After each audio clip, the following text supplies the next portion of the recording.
How you doing? I'm writing, or I'm going to say, a short video. I'm working on a reply to Argus's many videos, but I've recognized a problem that I want to speak about shortly here.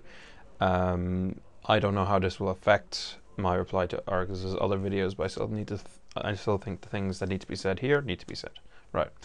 Um, what I want to talk about here is confusion over what the term feminism means. And this has been gone over before, I'm sure, by many people, but I think I myself need to do this for the way I'll be engaging in debates in the future. Right. We talk of feminism like it's a single viewpoint, right? Um, I mean, like other isms, like theism, um, we all have this idea of theism that's a belief in a supernatural being, and both theists and atheists or agnostics all can go back to a definition of theism that's pretty close to what I just said. Um, Feminism seems to be different. I mean, what binds feminists together? Um, Now, I have a particular feminist viewpoint, others have different, but so, for example, do equal rights for men and women bind feminists together? You could argue that that is not a uniting call, because there are indeed some feminists who believe that women are a dominant sex, and then equality is obviously not a self-evident um, precursor to all feminism if that is the case. Or we could say, for example, um, uh, would the overthrowing of patriarchy be what unites feminism? Well, you could say liberal feminism believes that patriarchy, or that equality, can be achieved within patriarchy itself. Um, so that would obviously not knock them out of the umbrella term of feminism. We don't want to knock anyone out of feminism. We want to try and keep it as a coherent whole. Or even there is questions over, well, is feminism a political movement, right? The criticisms against this stem from feminists, for lack of a better word, who claim that, and they have a point in my view, that feminism in one form or another, the striving for equal rights has occurred everywhere in the world, and feminism has become associated with certain political movements in the United States and Britain and the rest of the Western world from the late 1800s up to the present day. And to equate this feminism, all of feminism, with these political movements is a flaw. So we have a real problem over what is feminism.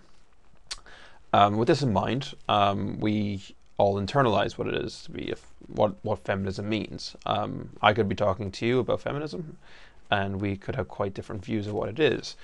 At this stage, I will give my own, just so people have an understanding what I talk about when I'm referring to feminism.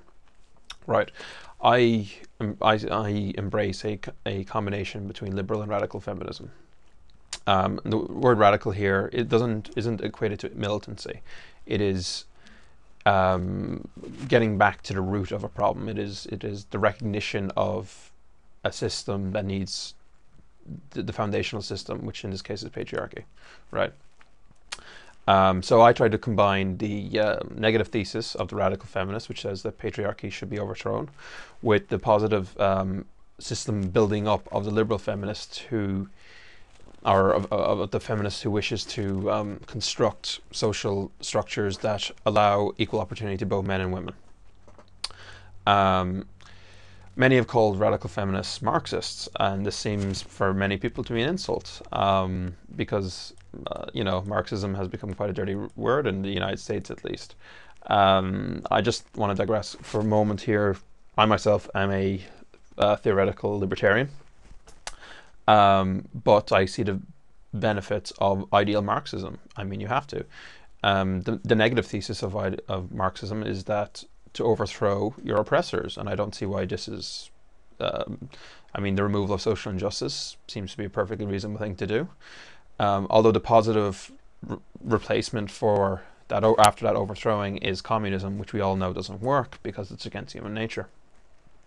And then on the other side, my libertarianism, which is, what I feel most makes sense, but the moral results of a truly libertarian state would be horrific. I mean, the example that I like to use is, what about the quadriplegic who has no friends, has no family?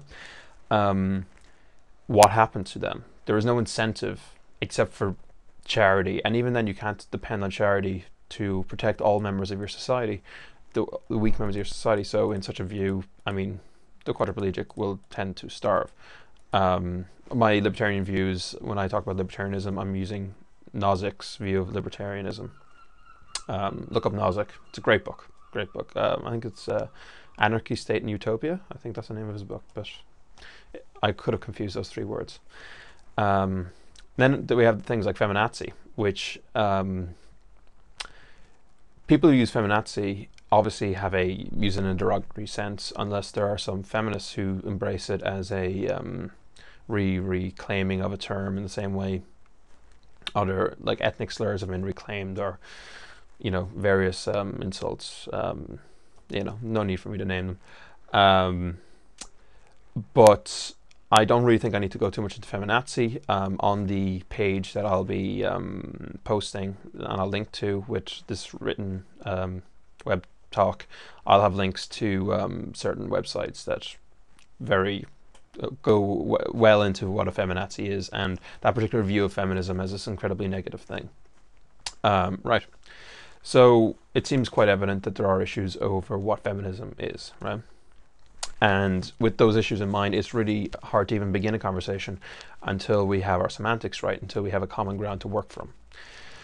I tried to get that common ground in my patriarchy video because I was pretty sure that everyone accepted patriarchy's existence, even though I presumed everyone would have different ways of thinking we should deal with it. Obviously, some people think it's a great idea, some people think it's a horrific idea, some people think it's the only possible way society could run, and so on. I thought there would be disagreements over how to interact with patriarchy or how to deal with it, but I didn't think people would disagree over its actual existence. Right, so just one quick thing. Patriarchy hurts men as well. I just would like to say that the redefining of defining of gender roles, where women are women are the nurturing mothers, whereas fathers are the breadwinners. This is part of patriarchy. This is part of the patriarchal value system. Many of the complaints, not complaints, but the justified issues from men rights groups, male rights groups for, let's say, equal time, equal custody, equal access to children, all these things. Issues such as divorce and alimony and all those things, they all stem from a patriarchal idea of women as the weaker sex, as the the sex that should be in charge of children.